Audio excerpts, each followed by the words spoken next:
Welcome back. Episode 37 of the Full Programme Golf Podcast with me, Josh Conlon, and as ever, joined by Stevie McAvoy.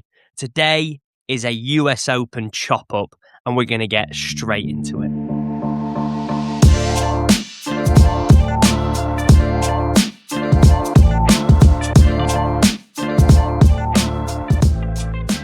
Stevie, how are we doing? Joshy, hey. We've had a good run on the polos, haven't we? But white versus navy today. Yeah, absolutely. But I've got to start thinking about my Spain wardrobe, going overseas in a few days. The whitewash has been done. The white crisp polo is being dried, not taking very long in this heat, mind you, but had to go with the navy as a result because I'm going for the lighter surfaces in the sun.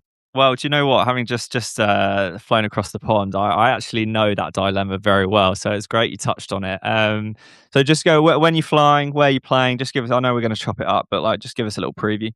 Yeah, so fly Thursday night. It's predominantly a bit of an R&R, but we've got a couple of rounds of golf in. We've got 2 rounds currently booked in. So we've got San Roque Old on Saturday, which looking forward to. Not played that since 2019.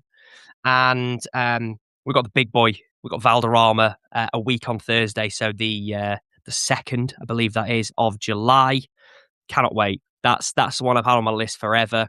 And then, of course, I've also played before in Almenara, which is linked to this new Sohotel in Sotogrande, where all the live players stay. Used to be 3 nines. They've now ripped up one of the 9s and made that a full practice facility, range, all that sort of good stuff. 18 holes, slightly been redone. So whilst it's not a new tick, it's still an adaptation of a tick that we've already got. So 3 lined up so far, but watch the space. Nice. And then we're about, is it? I don't know how many days are in June, but we're kind of 7 or 8 days away from halfway point on the year goals. So we're going to look forward to running through where we've got to on those as well. Absolutely. I think that's going to be a very good, solid episode. And, little spoiler alert, I've got one of the great Julys in world golf. So, yeah, well, I'm tagging along for at least part of that I know of. But looking forward to seeing that. I also hopefully will do a decent amount of damage in July. It's slightly more up in the air, but this and that going on. But anyway, let's dive into it. US Open's just concluded, the 126th at Shinnecock Hills. Wyndham Clark takes his 2nd major, which moves him in. Actually, once you go into the 2 majors, you're all of a sudden you've got more majors than Fred Couples, Jim Furyk. There's a whole host of names, and now all of a sudden you're level with again another crop of really, really solid players. But I'll throw it to you. What were your initial thoughts? How did you think the week played out? Yeah, it's a good question because I know we're going to get into it. You've been on the ground there. I thought that TV did Shinnecock no justice at all. I thought it looked underwhelming. I thought the lack of crowds looked pathetic. I thought that actually I would rather watch a World Cup match than the US Open, even if it was a complete nothing match. And that was a little bit of the feeling that I was getting around the lads who I was chatting to over here, this side of the pond. It just didn't capture me. I didn't think the leaderboard was great. I didn't think the golf course looked brilliant. And I normally love Carnage. I'm a big Max Carnage guy. On the pod last time, I had it in my top 3 that I'd play US Open courses. It's completely gone out of that ranking for sure. And maybe I'm just being harsh on it. Maybe we just didn't see it. It didn't fill me with that much excitement. Yeah, look, I think relatively underwhelming storyline from the actual kind of runners and riders. I think Wyndham Clark with that 64, I think it was on the Thursday, and then just led wire to wire. I don't think the field chasing him down on the Sunday was particularly high quality. Obviously, Scheffler was there, but he never really felt that close. And then you looked at the names behind them, it's like JT Poston was making the run. Like, it's just, Tom Kim, Keith Mitchell, Kashmir Keith. Whereas you then rolled it back to the kind of, I think, 11th spot where all of a sudden your Fleetwoods, your Fitzpatricks, McIlroy obviously fell away. So I just don't think we had the the big showdown that we're after in terms of names on the leaderboard. But what I will say, and I think I will always remember this and consider this whenever I want to bash on a golf course, having watched it on TV. I was very fortunate to go to Shinnecock on Friday, and I couldn't have been more impressed with it. And so obviously we had a bit of a text conversation where you were like, yeah, it looks flat, it looks underwhelming. And I was just like, honestly, like, I think this is the best golf course I've ever set my eyes on. And I don't even think it's particularly close. Like, it had a real, the whole thing had a real big match feel. And I spoke to our mate Stevie, who works for G4 in the merch tent on the Friday morning. And I was just like, this place looks unbelievable. And he was just like, honestly, he was like, this is the US Open venue. Like, this is the one. I know Pebbles held as the kind of St. Andrews of America. But he was like, for a test, for a location, for a golf course, Shinnecock might just be the best. And it had a magic feeling. It's hard to describe that, isn't it? It really did on the grounds. I thought crowds weren't huge. That's funny you picked up on that on the TV. It never felt overwhelming. There was we're going to put a YouTube video out, and there's a bit where I do a clip of the McIlroy Fleetwood Ludwig group, and that was the biggest crowd I saw all day, 100%. And it was solid, but like, I've been to a couple of Opens and it was still, you could work your way around the golf course.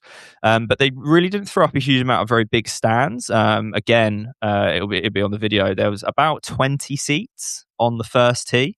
That was it. And you think the kind of almost cauldrons that we now see, I know Ryder Cup goes very big, but the Open Championship normally puts a pretty big first tee setup up. And so it felt kind of curated, I suppose, to try to give you this experience, to force you to walk around the golf course. It rolls so much more than TV, and they always say about Augusta, you just never know until you go there about the ups and the downs. But like, Shinnecock really, really rolled. I mean, 9, I know they talked about on the broadcast quite a lot, was playing 30 feet up.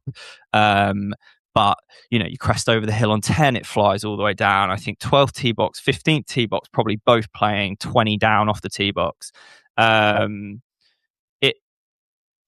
It was nice, and no gimmicks. Like, it was the conditioning. I mean, I've never seen fairways like it. The fairways were so sensational. And again, I watched a bit of the coverage. Greens looked a bit kind of burnt out on TV, but and maybe I didn't see that because a lot of them are quite upturned saucers, the greens, so you didn't really get that view of them. But fringes, bunkering, all around. I mean, it's a great golf course, and I'd be really interested, because you never know if someone's going to share the same opinion. It would be interested if you'd have been there with me, if you'd had the same thought. But like, I thought it was unbelievable. Met Truman, which we'll get onto. He thinks it's unbelievable. Like, yeah, it was a really special day. Yeah, I think it really does just come down to that, doesn't it? You can't get a feel for some of these places from TV, and clearly that's come through, because clearly it's a phenomenal course, because everyone does rave about it. You've just mentioned a few of the guys yourself. Like, it just clearly is a top track. It just didn't come through, and that's such a shame for the watching audience. I think, and I know this doesn't impact the course, but as a spectacle, Wyndham Clark won it in about a 3-hour window on Thursday afternoon. Like, that was it. And I know we get that in the Open Championship over here. It really is sides of the draw. Normally less apparent with the US Open and with US golf, but was very much apparent. And Wyndham, fair play to him, took the course apart in a small window and then held on. And don't get me wrong, he played well from there. Of course he did. He's gone on and won at US Open. But he did a lot less than Joaquin Niemann did for the last 3 days, as an example, and but was able to really make hay whilst the sun shine. And fair enough. Yeah, he got, I think there was like a 3-hole stretch where it was fairway. First cut of rough was okay. Didn't have a huge amount of control out of it, but you were always going to be able to advance it up to the green out of that cut. And then you had the hay, which in spots was very thick, in spots was kind of wispy enough to hit through. And then outside of that, it was sand, very trampled down, compact ground. And I think Wyndham had a stretch where he basically drove it onto the compact ground multiple times. I think he was 2 under in that stretch or something silly. Obviously on 16 yesterday, dreadful drive, found himself in a pretty wispy spot. I know Bones on the coverage here in the US was like, oh, this lie's awful. But I mean, he advanced it very well. And then obviously went on to make the birdie, which ultimately kept him out of a playoff with Burns. So yeah, you got to have a bit of luck on your side, and he certainly did have that. But you know, he also did hit some very good golf shots. I mean, the second is a diabolical par 3, 252 yards straight uphill, driver for 90% of golfers in the world if they're playing it from those tees, and he just hit a 2-iron, about a 30-yard cut right into the middle of the green on Friday morning. And you know, it's just like big boy golf shots that probably don't get any attention, but at the end of the day, that was playing 3-4, 3-5 on the card, and he's just made a routine par. So look, good on him. And as I said, 2-time major champion now. It's pretty unbelievable, to be honest, when you think of who he is and how we kind of consider him in the game. Yeah, definitely. I thought his putter was his standout club performer of the week. He put the lights out. You know, I know in day one he holed over 100 feet of putts, but whenever he seemed to be in trouble, he boxed it. I can't believe how many outside 10 feet par putts he just kept rattling home. And especially on the Saturday when he was playing with Matt Fitzpatrick, who was just sticking it in reverse. Like, he actually was just keeping himself together, hole in putts. But you talk about luck. You talk about that 3 or 4 hole stretch where he kept knocking it outside the ropes. I was watching the that sort of passage of play on the Friday when he played with Dustin Johnson, who at the time was very much in the tournament. And Wyndham Clark hit a stinker of a tee shot. I think it was the 4th or the 5th. And DJ hit an okay tee shot, but as you mentioned, it went past the first cut and it went into the cabbage. Wyndham outside of that, it was left going left, like proper double cross, over into the sand bit. Wyndham made easy 4, actually had a look at 3, and that was where DJ made his 8, because he couldn't advance it. And don't get me wrong, it wasn't the tee shot's fault he made 8, it was all of his bunker shots. But it was just to say that increased the pressure on him, that made him miss the green, that made him put it in those spots. And it is a game of luck. We all know that. That's the game of golf we love. But he had it on his side, as any winner does in any event. So I'm not taking anything away from him. The one thing I really do want to call out is I've got no time for all the booing, quite frankly. I think it's pathetic. And you wouldn't have heard it on this side of the pond, the coverage from Sky. Laura Davies was like, look, in a Ryder Cup, it's not good. But when it's individuals who are battling, absolutely make it be known who you want to win. But stop cheering for balls going in bunkers and falling off greens. It's an absolute disgrace. And quite frankly, the Long Island group of people, the few that actually turned up, because I've already said the crowds were crap, don't give them another major. They can fuck off. They were shit at the Ryder Cup, and they were appalling there. They've got no etiquette, and they're not golf people that we want to encourage to be at events. It's pathetic. Yeah. It was a talking point, wasn't it? I think surprising, like, and some people were mentioning on the US coverage, like Ryder Cup, whilst I think that crossed the line 100%, it was predictable, understandable. It was Americans cheering against non-Americans, whereas Wyndham Clark is red, white, and blue through and through. Denver kids, past major US Open winner, and so for the Long Islanders to boo him was surprising. I actually felt like on the ground, like the crowd was. You said it wasn't that big, which was great from a spectator perspective, and ticket prices were pretty high. Maybe that just weeded a load of people out. But I chatted to a load of people, and everyone seemed pretty good and proper. The crowd felt like a good quality crowd. But I hear you, and like the Long Islanders have not showered themselves in glory, and so yeah, it was a bit of a shame, I think, because at the end of the day, and this is actually where I didn't want Wyndham to win. I wanted Scheffler to win it. I was really campaigning for him to, and he made that 3-putt late on, didn't he, on the back nine, and that kind of just killed him. But the only thing that kind of spun me round on Wyndham a little bit is, I think coming off 17, they announced on the coverage, I don't know if they did in the UK, that his dad had red-eyed in and he was going to surprise him on Father's Day on the green. And I was just like, the minute they said that, I was like, like I kind of do want to see that moment. And so, yeah, I was kind of hoping he held on, and it was a good moment in the end. But yeah, by the skin of his teeth, like that Sam Burns putt, I thought was in. He's a great putter. He got that read and he looked like he hit a good putt. And God, you just would chew bricks about that, wouldn't you? I bet last night he's lying in bed just like... Yeah, I actually think that the putt that he'll think about is the putt on 17. Because the putt on 18 was a good putt. It didn't go in, like good effort. The putt on 17 was shite. And I'm throwing words around now because I'm just feeling heated. But it was appalling. It was short, right, like a proper putt that every amateur that plays the game under any pressure has hit. Just like a bit whiffy, short, never on line from about 8 feet. And again, we talk, Sam Burns he's seen as a very good putter. But actually, I don't see him holding many putts under pressure when it really matters in medal golf. He puts great in match play, but he doesn't win enough. And that comes down to your putting, ultimately. And so I think the putt on 17 will be the one he misses. And coming back to Wyndham, I would say that the PR job that he did after winning is exceptional. It's an elite job. Thanking everyone, saying, "Hey, no one wanted me to win," but flipping it and being like, "That was on me. Made some mistakes." Da da da da da. Just a great, whoever's his PR, just enjoy it. You've done a great job. You've done more than his swing coach. Just go out there and take the plaudits.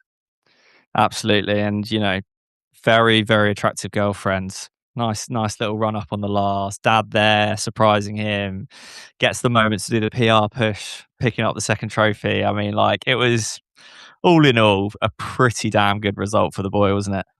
Oh yeah, it's good day. Good day to be Wyndham Clark, I'd say. One thing we messaged back and forth at some point on the Friday morning was, this has been touted as like one of the elite group of amateurs. And so, lots of people were saying that it will probably look back in 10 years and be like, oh yeah, that Shinnecock 26 crop was, now some of the best players in the game. There seem to be hundreds of them out there. I think maybe, am I 20? Does that sound ridiculous? Did I hear that number right?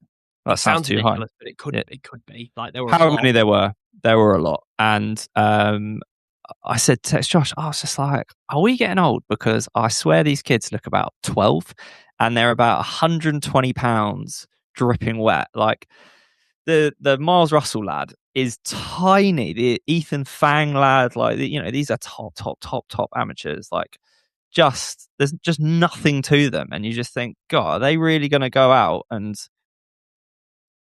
Tell me. Sorry, I was just in the background. I was just looking at the leaderboard and counting to them. 20 exactly. 5 of them made the cut. Yeah, I mean, so funnily enough, I ended up kind of getting stuck because I was trying to walk the golf course on Friday morning. I wanted to lap it before doing anything else, so I could just I saw the course, could comment on it, and know where the best spots are. I just ended up basically following round Group 1, which had the Cowan lad who was the joint lowest amateur. And probably 5'9", tiny kid. And I think Shinnecock was 7,400 par 70. Like, it was really, really like tough and long. And so to see someone like that do it is really quite impressive. And, just to kind of conclude my bits on the golf course, 9 through 14 is one of the great stretches in golf. Like, I think 9 is an absolutely sensational golf hole. It's a real shame it's not the 18th, because we always talk about kind of proximity of green to clubhouse and having that all set up. The 9th green is literally right in front of the Shinnecock clubhouse, whereas 18 is kind of often you almost can't see 18 because it's a bit lower down and in behind it. I believe that was the way around the course was once upon a time, but the members basically decided that the 10th was too difficult an opening hole, so they swapped it. And the first now is definitely a soft start, and then you obviously go into that very, very difficult par 3, and then off and on. But yeah, like 9 through 14 is just absolute dreamland. Yeah, they looked like the good holes where things were happening.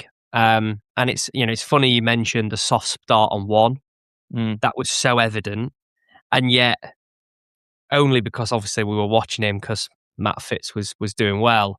I think he bogeyed it certainly both times on the weekend. He bogeyed it Saturday, Sunday, and you just think, oh, you're really throwing shots back when that first is getting bogeyed, because it was such a soft. Just ease yourself into the round and then get obliterated by the 252-yard second. Like, just go and enjoy it. Go 3-4. just do it that way around. Yeah, I mean, it was a big old fairway, that first fairway, and they could hit 2 on if they wanted to. And so, yeah, very soft start.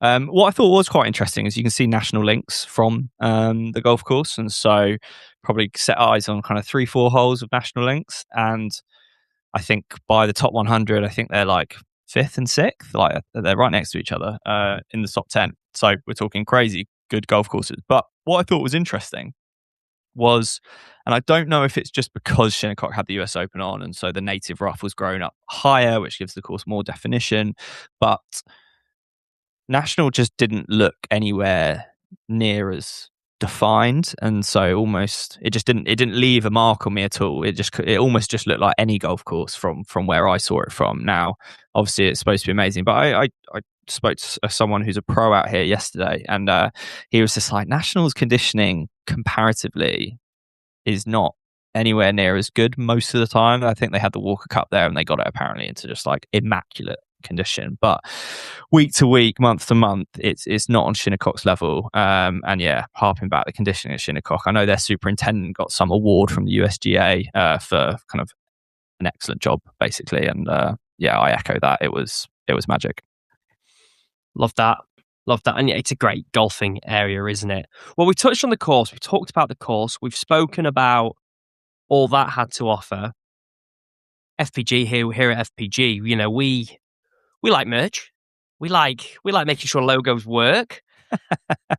You've been boots on the ground. You know, we've seen a couple of the posts about what you've purchased, but for those that may have missed it, talk us through the merch tent. Talk me through the variety on show, and then your measured approach to the purchases, please. Yeah. Do you know what? I'd absolutely love to, Josh. And it takes up probably more of the US Open vlog video than it should, the merch tent part. But you know, it was an important piece for me, so I wanted to document it. So I got there at 6 a.m. God bless jet lag. I saw loads of people warming up, and then first tee went 15 minutes delayed at 10 to 7. But then they had Thursday finishers coming around as well, so got a little bit of golf in. And then I knew the merch tent opened at 7 a.m. and I've worked in a merch tent before back in St Andrews in 15, and I know by the Friday that stock actually starts getting a bit thin on the ground. So I was like, right, I need to break the rope at the golf course and then the merch tent. So 7 a.m. wandered down the hill to the village and crested over, and you just see this absolute department store. There's no other way to describe it. It was an absolutely enormous building, and got in there, and I'll be honest, like it kind of took my breath away a little bit. Like, it was the most insane golf merchandise thing I've ever seen in my life. Like, they have moved it on in the 11 years since I've been in one of these. So far, it was so plush, and just the merchandising of the pastel colors and everything was just so good. And oh god, it was so big, and I didn't know where to start. I actually, like, I felt like nervous panic energy as I walked in, because I was just like, how on earth do I even attempt to take this place down? So, and I just want to give a shout out. The logo is sensational. The way they take the club logo and they incorporate it into that US Open badge is really, really good. The Open Championship has to get a grip and get on board with that. Like, could you imagine a little Birkdale Open kind of piece? Oh, a Royal St George's Open. I mean, the opportunities are just right in front of you, except they just use their little Open thing and that's it. So anyway, Shinnecock logo is unbelievable, 10 out of 10. Probably I'll be very lucky if I ever get a chance to play Shinnecock. We obviously hope and we dream, but this is probably going to be the chance to get some Shinnecock stash, basically, and be allowed to have it, obviously. Of course. And so, started working my way around. A well-documented dream of mine is the short-sleeve showerproof jacket, which unfortunately was not in stock. There was no rain forecast for the week, so they obviously didn't bring in any rain gear. And just set about kind of dicing it up. The best seller stuff was already struggling on sizes. I'm a Summer Comfort small, Crown Crafted medium, but there are other brands to Peter Mark, obviously. JL, big up. And so, I started going through it. I'm really trying very hard at the moment to not purchase any more navy polos. Okay. Yeah. And so I was looking at greens and I was looking at oranges. And I did find myself a little orange polo piece. And then what would you pair the orange with, please? Just where was that feeling from? Because a tough colour scheme to bring into play. Yeah, do you know what? It's going to be a navy hat, navy shorts set. Just with the kind of stripe of colour through the middle. I did get back. I did open. I had a shower first. So I was very kind of grimy after walking around in the dust all day. Had a shower first, of course, and then I did unpack it and get fully clothed that evening, just to try out some options. So I'm feeling really good about it actually, and really, really excited to give it its first run out. It might actually be a Sand Valley first run out because it's a really special piece. Question. That was going to be my question. I was going to say, when does it get the debut? Do you try it in practice? Do you warm up game, or do you just put it straight into the tournament? I think it probably is a day one Sand Valley piece, if I'm perfectly honest. I'm really looking forward to it. So I just want to starve myself of it a little bit, just get myself really excited for it. So that was the polo purchase, and I'll be honest, and I thought this might be the case. I've got regret. I've got some regret. And I'm going to tell you about the regret, right? I saw a video after I'd left the grounds that they had done a US Open exclusive. I mean, I suppose it's all exclusive. It's got the Shinnecock badge on it. It says 126th Open. But they did a print that specifically was for the US Open. And, the shirts that almost look speckled, but actually they have like individual little kind of pieces of art which create the speckling effect. Yeah. And so they had that, which had mini US Open trophies, mini Shinnecock logos, mini old Shinnecock logos. It had like 4 or 5 different things, and it was speckled all over. And this was like, the marquee piece from Peter Millar. And I saw that, and funnily enough, the guy I'm staying with did go and purchase it over the weekend, so I got hands on with it in the Airbnb as well. And I was just like, I did look online, and unfortunately it's already sold out on my site. So bit of regret there. Would have definitely pulled trigger if I'd have kind of realised what it was at the time. Did you see it in the tent? I would have seen it, but I didn't see it, if that makes sense. I didn't see it for what it was. And if I had, I would have got it just out of pure principle because the opportunity was there. So should have got that polo alongside the orange. Didn't. Obviously got a white hat. Never have enough white hats. Rope hat. Really nice. Now, everyone, and this was actually really funny, everyone was getting changed immediately into their gear. I would say there were more people walking around with Shinnecock polos on than not. And I'm not talking just Shinnecock, I'm talking the 126th Open Shinnecock polo. So I was just like, what is going on here? I didn't do that, obviously, because I thought that was bizarre. But I did put the hat on, and then I was kind of walking around. I said it was really dusty. I could see the kind of dust collecting on my legs. And I was just like, isn't it just ridiculous? Because us as golfers, we're like, we know in a year's time that this hat won't be that white, and we won't care because it won't be a new hat anymore. But in that initial moment, I was just like, oh, am I making the right decision here? Because I'm going to have my pristine new white hat now not being quite so white because it's going to get a bit dusty. Is that the play? But everyone else was wearing their kit. I wanted to wear my kit, and it was just like, So I wore it all day, and to be honest, I think I regret that as well. So, whilst we're talking about what you wore as well, so we've got the cap, We got the polo. Just a quick side story to going back to the purchases. And I always find this really interesting. You're walking a golf course, you're viewing an event. Yep. Do you wear golf shoes? Good question. No, I didn't. If it had been wet, I would have gone to a soft spikes pair of, I've got Nike, whatever they are, which is kind of like ridged on the bottom. I would have worn them because I just haven't got that many pair of shoes with me. And like, I wore my on trainers and they were perfect, comfortable, got me around. But like, if, you know, the place would have been a mud bath on the side the minute it rained. And so, would have made that decision if that was the case. But I was decked out in golf gear. Like, I mean, if I'd have tucked my shirt in, I could have teed straight off with the rest of them. So I was actually repping the polo you were on now, FPG, obviously. So yeah, to answer that question, I would have worn golf shoes if it rained. And then just to complete so I've gone polo, I've gone hat, obviously. And then like I was looking at tops, I said I kind of had the showerproof jacket dream, which died. And then I was just like, do I need another quarter? Anyway, but then I got the sign poster. So like every major I go to Lee Wabransky, who's the official poster artist, and he goes in there and signs them and everything like that. So went in. I was concerned he wasn't going to be there at 7 a.m., which was then going to be really annoying because I was going to have to go back and he's probably going to be busy later. But he was there at 7 a.m. So good on him for getting out of bed. So I worked with him all week at St Andrews, and he was very kind to me as a kind of 21-year-old. He sent me a load of stuff afterwards and shook his hands, told him who I was, and he looked at me like I had never met him before, which I kind of had teed myself up to expect, I think. But I reminded him, certainly, and he at least pretended to remember, which was great. But we had a good conversation. I said we're an hour in the industry, and then I said we mention him quite a lot, talking about like, you know, these clubs have got to fucking sort out their logos, and he is the man that certainly could be trusted. And I mentioned your trip to Ireland and Enniscrone and Cairn and how I spoke to Gulf Island, and I was just like, yeah, these clubs have got to sort them out.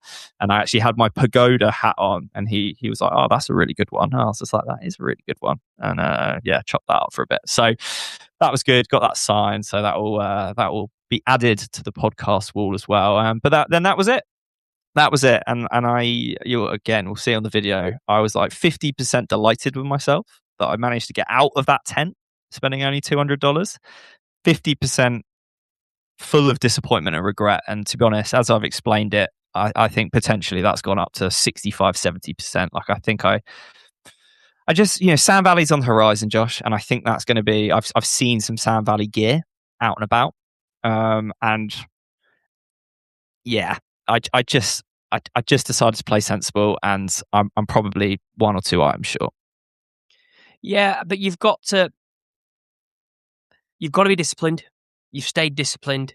You have fun by all means, as we know. Let's be disciplined doing it, and you've done that.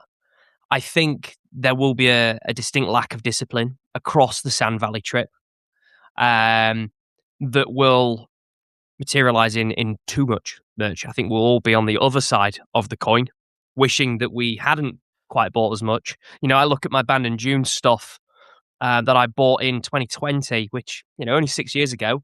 Can I fit into half of it? No, because I've decided that now that I'm in my 30s, I don't want that. I'm going upwards. So we've got to re-up it. We've got to re-up refresh. Absolutely. I might get a couple of sizes of each. What I will say is what did like soften the disappointment slightly is I got back and I said a guy in the property I'm staying also had gone, and he was just like, hey, I don't need this stuff. Do you want it? And so he given me a Shinnecock engraved like Stanley water cup, which is actually really nice. And then he also gave me a white hat. So like I've now that kind of softened the white hat dust blow. It's not quite as nice, but it says USGA member on the back, which they get as part of it. So I thought that was quite cool. And then he gave me a ball that's marked as well. So like I came away from it. I've got two white hats, one I can put straight into play. And then when that gets a bit mucky, I've got a fresh one to go. I've got a cool water bottle. And then, you know, I needed the sign poster, got that nice little message saying great to catch up, even though he didn't remember me. A polo and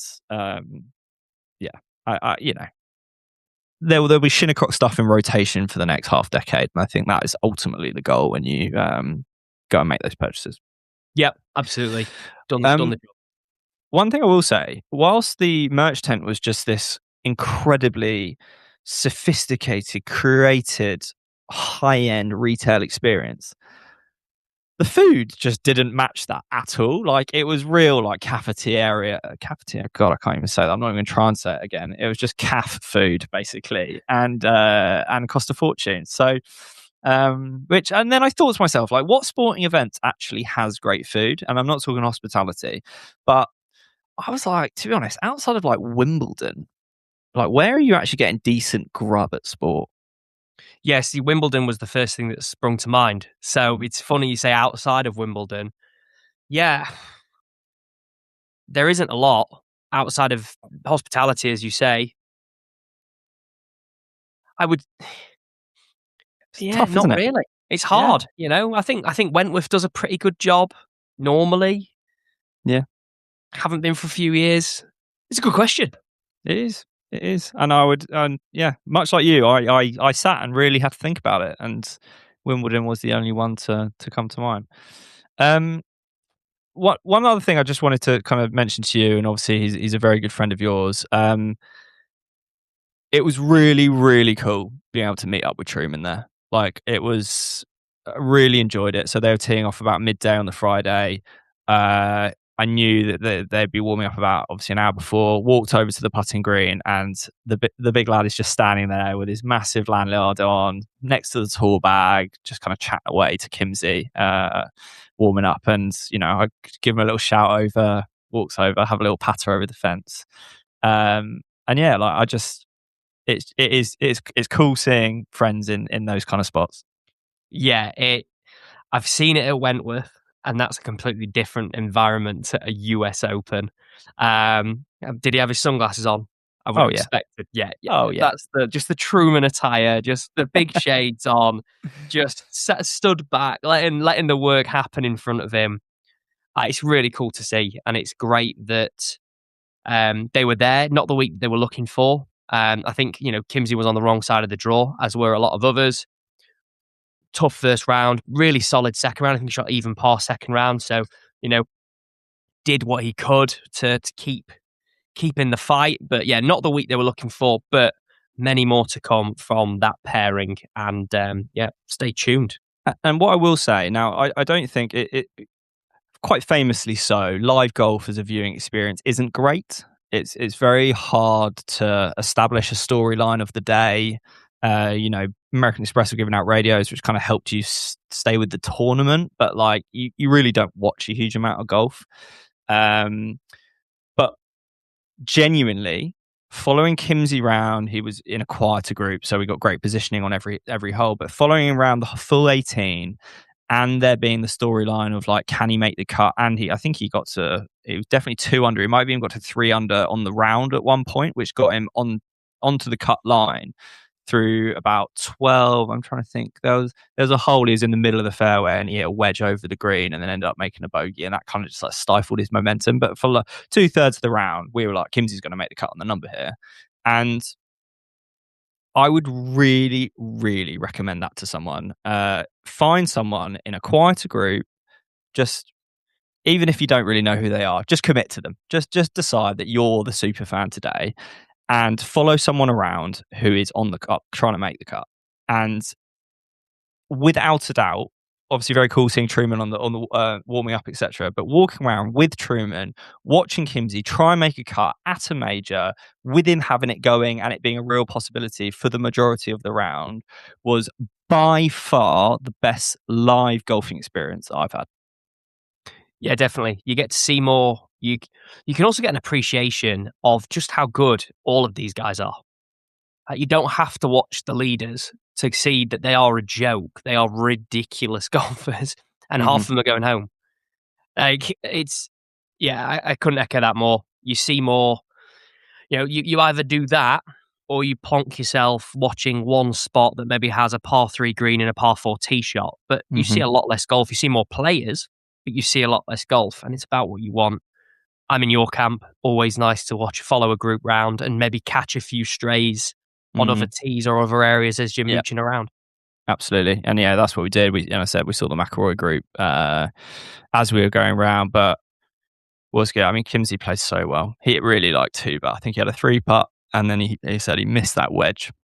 And that was basically it. Hardly missed a fairway all day. Like, these guys are really that good. But no, very cool experience to summarize. When it lined up for me to go, I had to do it. And I'm so glad I did. Like, I literally got back home after doing 12 hours on the grounds and was just like, that was I don't need much more petrol on the golf fire, but like, the petrol was poured for sure. Yeah. And speaking of petrol on the golfing fire, it helps when the game comes back, can actually see fairways and good golf again. So the petrol has been poured on both our fires in different ways. Very good. Very good. All right. Anything more before we wrap this up?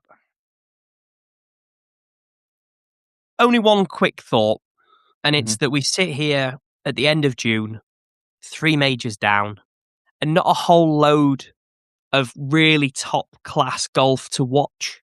And I think that's a shame. And that's my parting thought.